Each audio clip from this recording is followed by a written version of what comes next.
소중한 나 무한행복.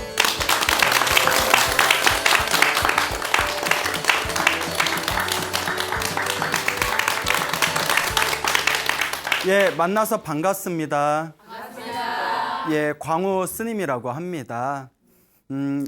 제가 소나무를 오랫동안 이제 진행을 해왔습니다. 그리고 소나무에서 항상 여러분들에게 강조했던 메시지가 업장소멸, 기도를 많이 하고 또 선업, 복을 짓고 항상 마음을 잘 사용해야 된다. 결국 내가 지은 업은 좋은 업이든 나쁜 업이든 반드시 내가 받는다. 인과 업보가 분명히 있다라는 것을 누누이 강조해서 말씀을 드렸습니다. 그리고 또 소나무를 통해서 그 소원 성취라든가 가피를 받으신 수많은 불자님들의 불가사의한 이야기도 제가 여러 번 말씀을 드렸죠. 네. 그러다 보니까 소나무를 보고서 마음에 큰 자극을 얻어가지고 실제로 열심히 기도하시는 불자님들이 엄청나게 많이 늘었다고 합니다.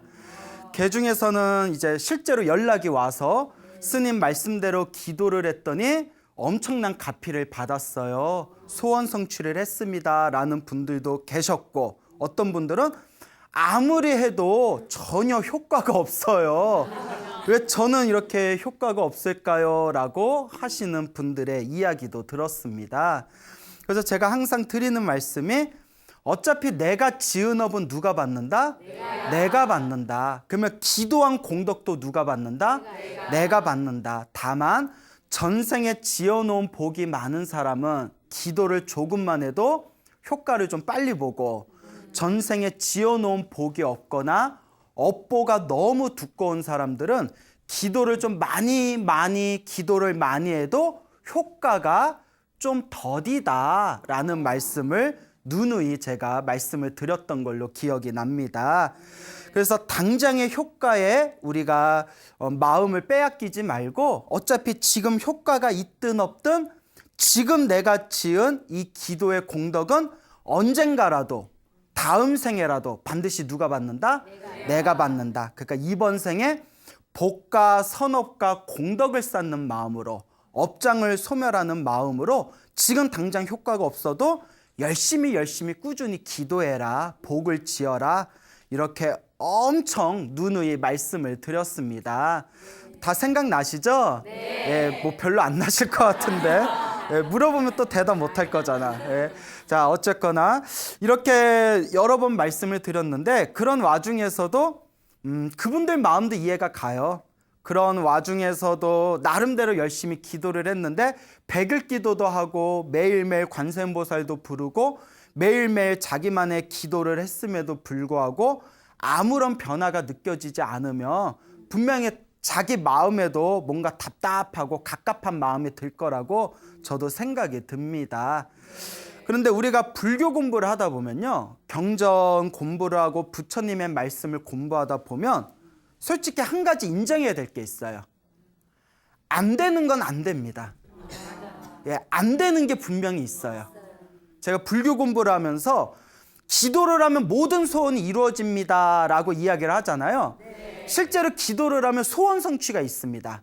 그런데 또 안 되는 건 안 돼요. 예를 하나 들어볼까요? 광우 스님이 지금부터 요이 땅 하고 시작해서 광우 스님이 지금부터 대통령 되게 해주세요 라고 지금 비웃었어요? 비웃었죠? 예? 고개를 못 들어요. 엄청 비웃네. 대통령 되게 해주세요라고 천일 기도를 하고 만일 기도를 한들 이번 생에 대통령이 되겠어요? 못 되겠어요? 예, 못 됩니다. 그건 스스로 알아요.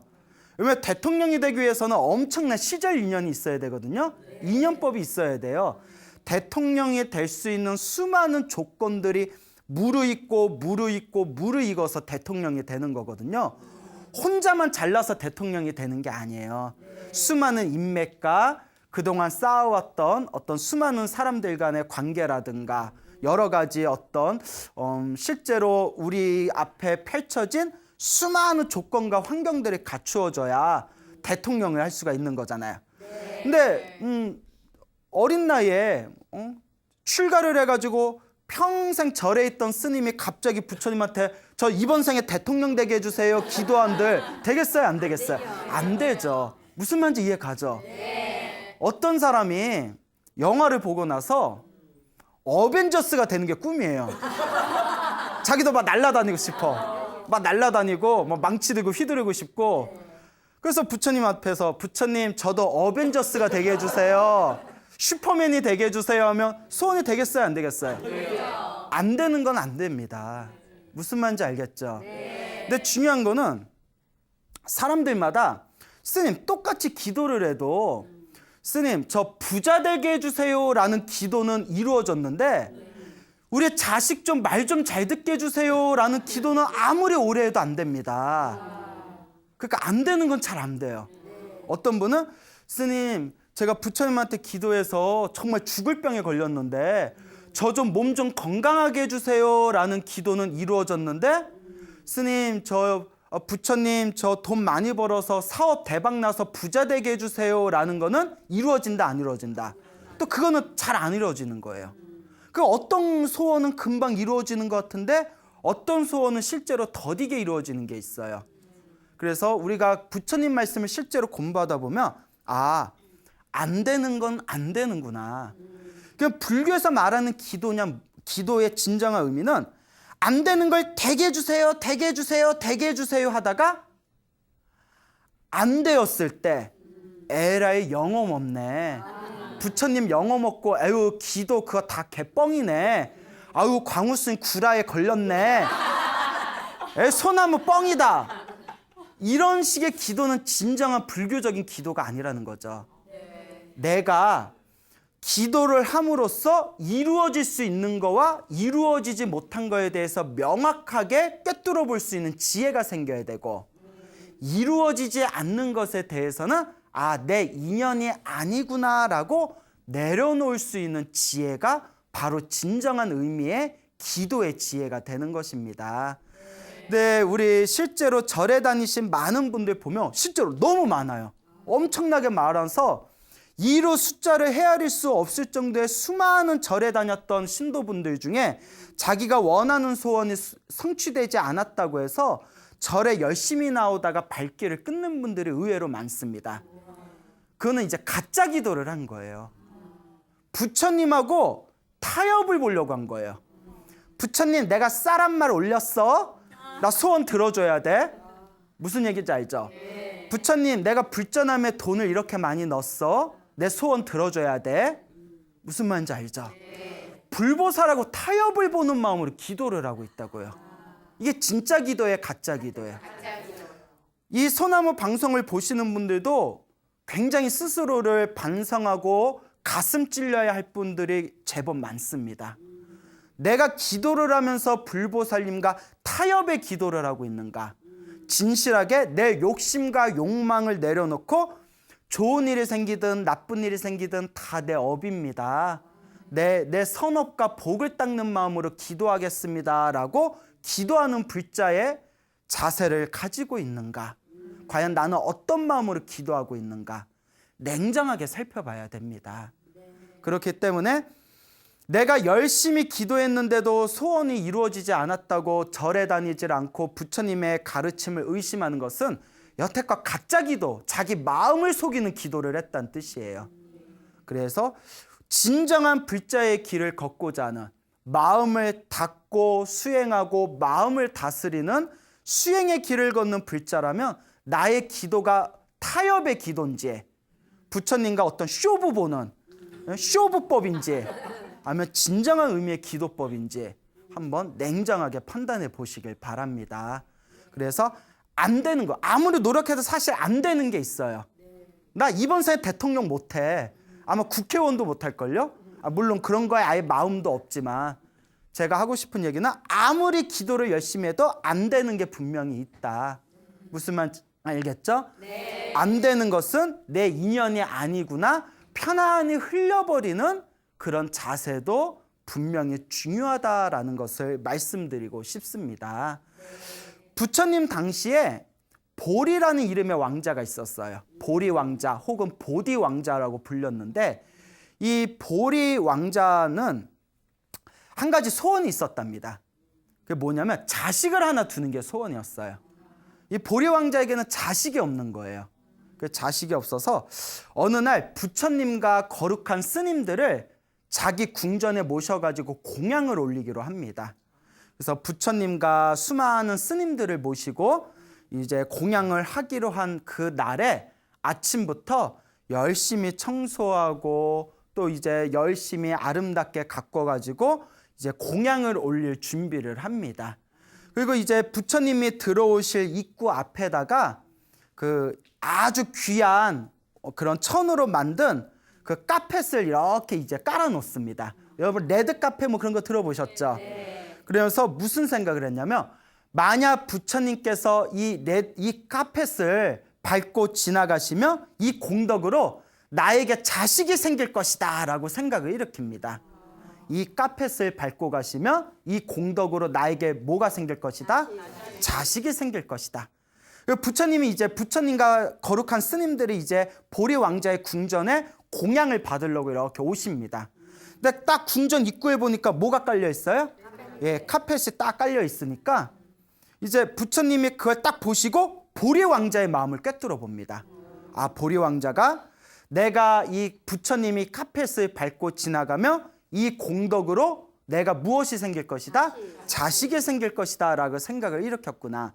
하지만 이 보리 왕자는 이번 생에 자식을 낳을 인연이 있다 없다? 없다라는 것을 부처님이 꿰뚫어 봅니다. 그래서 어떤 생각을 하시냐면 만약에 부처인 내가 이 카페트를 밟고 지나갔음에도 불구하고 보리 왕자가 자식이 생기지 않는다면 부처님에 대해서 의심하는 마음을 일으킬 것이다. 그러니 이것을 아예 밟지 말아야겠구나라고 생각을 하십니다. 근데 이제 보리 왕자는 부처님 이제 마음속도 모르고 왜 부처님이 밟고 안 지나가시지 하고 있을 때 부처님께서 옆에 있던 시자였던 아난 스님을 세며시 쳐다봅니다. 그래서 이제 아난 스님이 부처님의 이 눈빛을 보고 아, 부처님께서는 이 카펫을 밟고 지나가기를 원하지 않으시구나라는 걸 꿰뚫어 보게 돼요. 그래서 이 아난 스님이 보리 왕자에게 부탁을 합니다. 왕자님, 부처님께서는 이 카페트를 밟기를 원하지 않으십니다. 그러니 이걸 치워주십시오. 그래야 부처님께서 마음 편하게 궁전에 들어가셔서 공양을 받으실 겁니다. 그러니까 이제 보리 왕자는 그거 좀 밟고 가면 안 되나? 이러면서 그거 밟고 가는 게 뭐 어렵다고. 하여튼 이제 정중하게 카페트를 치우고 이제 부처님을 이제 식당으로 모셔서 정중하게 이제 공양을 올립니다. 부처님의 이제 공양을 다 마치시고 난 뒤에 보리 왕자가 부처님께 이제 무릎을 꿇고 합장하고 이렇게 여쭤봅니다. 부처님이시여, 제가 부처님이 오신다고 해서 여기 입구에다가 귀한 천으로 아주 귀한 비단으로 만든 카펫을 깔아놨는데 어찌하여 밟고 지나가지 않으신 겁니까? 라고 이제 부처님께 여쭈어 보니까 부처님께서 솔직하게 이야기를 하십니다.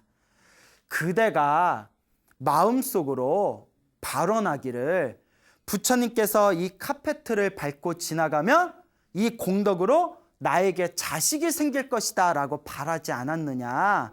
그런데 보리 왕자여, 그대는 이번 생에 자식을 가질 만한 인연이 없다. 자식을 가질 만한 인연이 없는데 부처님이 카펫을 밟고 지나간 뒤에 그대가 계속해서 자식이 생기지 않는다면 부처님의 위신력에 대해서 의심하는 마음을 일으켰을 것이다. 그걸 미연에 방지하기 위해서 이 카페트를 밟지 않은 것이다 라고 말씀을 하십니다. 그 보리 왕자 깜짝 놀란 거예요. 그래서 부처님께 부처님, 제가 전생에 어떤 어변이 있어서 이번 생에 아이를 갖지 못하는 것인지 저에게 그 이유를 설하여 주시옵소서. 제가 심히 궁금합니다. 부처님, 저에게 법을 설해 주십시오라고 정중하게 간청을 합니다.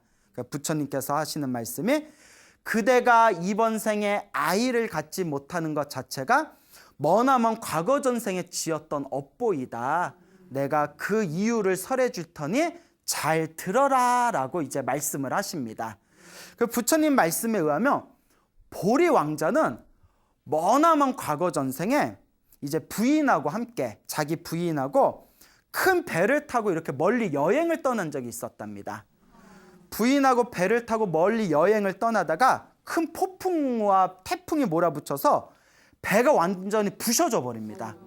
그 수많은 사람들이 바닷물에 빠져서 죽어버려요.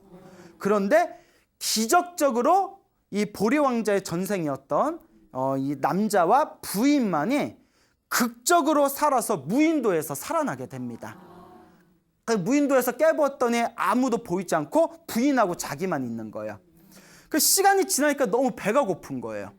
배가 고픈데 뭐 먹을 게 없나 했더니 무인도에 새가 엄청나게 많은 겁니다. 새가 엄청나게 많은데 날아다니는 새를 잡을 수 있어요, 없어요? 없잖아요. 예, 무슨 장풍 쏴서 잡을 것도 아니고 뭐 아무것도 없는데 대신 새들이 둔재에다 뭘 낳죠? 알을 낳잖아요. 알을 싸그리 다니면서 그 알을 다 먹었대요. 싸그리 다니면서 알을 다 먹고 거기서 더 욕심을 부려가지고 날지 못하는 어린 새들까지 다 잡아먹었대요. 평생을 그렇게 살았다는 거예요. 그때 부처님께서 하시는 말씀이 그대는 그대의 삶에 있어서 주의 깊게 살아가질 못했다. 그대는 욕심에 의해서 뭐 새들의 모든 알들을 다 먹었고 하다못해 날지 못한 어린 새들까지 다 잡아먹었다. 그때 그 업보로 이번 생에 무엇을 갖지 못하는 것이다? 자식을 갖지 못하는 것이다 라는 말씀을 하시게 됩니다. 그렇기 때문에 우리 불교에서는 이렇게 내 앞에서 쉽게 해결되어지지 않은 자신만의 어떤 문제라든가 어떤 거대한 벽 같은 것들이 알고 보면 다 언제 때 이상으로 지었던 내 업의 결과들이다? 전생에서부터 지었던 내 업의 결과들이라는 겁니다. 그래서 보리 왕자는 머나먼 과거 전생에 무인도에서 그 부인과 함께 그 새 알을 다 뭐 후라이를 해 먹든 뭐 데쳐 먹든 뭐 삶아 먹든 알들을 다 이제 먹고 날지 못하는 어린 새들까지 다 잡아먹었다는 거예요. 그래서 어느 큰 스님은 이 이야기에 이렇게 해설을 붙이십니다. 만약에 이 보리 왕자가 알 먹기는 먹되 알 몇 개만이라도 남겨놓고 어린 새들이라도 보호해 줬으면 이번 생에 아이를 낳았다 못 낳았다? 낳았을 것이다. 하지만 자비심이 없는 마음으로 어미 새들의 마음을 헤아리지 않고 알과 어린 새들까지 다 잡아먹었기 때문에 그 강력한 업보로 아이를 갖지 못하는 것이다 라는 이야기가 전해지고 있습니다. 그러니까 우리가 살아가면서 아무리 기도를 열심히 해도 잘 안 풀린 거는 그만큼 전생에 내가 지었던 업보가 두꺼운 것들이에요. 전생에 지었던 업이 약한 거는 기도를 조금만 해도 효과를 빨리 봅니다. 근데 전생에 지어놨던 업보가 너무나 뿌리가 깊고 무거울 때에는 웬만큼 기도를 해도 쉽게 풀린다 안 풀린다? 안 풀린다. 너무나 업이 두꺼워서 내가 이번 생에 갚아야 할 빚은 아무리 기도해도 안 되는 게 있습니다. 도저히 안 되는 거는 우리가 어떤 마음을 가져야 될까요? 전생에 내가 지었던 빚을 지금 내가 갚고 있구나. 이 빚을 내가 지금 갚고 있는 과정이구나. 내가 지은 빚이니 내가 이 업장을 소멸하면서 살아가겠다. 이러면 업보가 더 빨리 소멸된대요. 겸허하게 받아들일 때. 풀리지 않는 문제를 겸허하게 내 업이고 내 업보고 내가 갚아야 할 빚이고 내가 소멸해야 할 업장이다라는 걸 100% 믿고 확신을 가지고 닦아나가면 그만큼 업장이 더 빨리 소멸된다고 합니다. 그런데 뭐 절에 다녀도 효과도 없고 기도를 열심히 해도 아무 효과도 없고 아무리 뭐 복을 지어도 효과가 없구나 하면서 남을 원망하는 마음으로 살아가게 되면 그 업보가 더 더디게 빚이 사라지게 된다고 합니다. 이게 바로 우리가 불자가 이번 생을 살아가는 어떤 마음가짐입니다. 그렇기 때문에 여러분들도 살아가면서 힘들고 괴로운 일이 있을 때 첫째, 열심히 기도하세요. 열심히 업장소멸에 참회 기도를 하시고, 기도를 하면서 무엇을 많이 지어야 된다고 했죠? 복과 선업과 공덕을 많이 짓고, 그래도 안 풀리는 게 있으면 다 누구 업이구나? 내 업이고, 누구 빚이구나? 내 빚이구나. 지금 뭐 하고 있구나? 닦고 있구나. 갚고 있구나. 라는 마음으로 자꾸 수행하고 정진하시게 되면 여러분들의 삶에 더 아름다운 변화가 점점 이루어지게 될 겁니다. 그러니까 아무리 절에 다니고 기도하고 수행해서 아무리 이루어지지 않는 것이 있어도 결코 그것에 대해서 노여워하거나 서운해하거나 섭섭해하지 마시고, 그냥 내 빚이다, 내가 오래 갚아야 할 빚이다 생각하고 이번 생에 선업을 닦는 마음으로 항상 꾸준하게 정진하시길 바랍니다. 알겠죠? 네.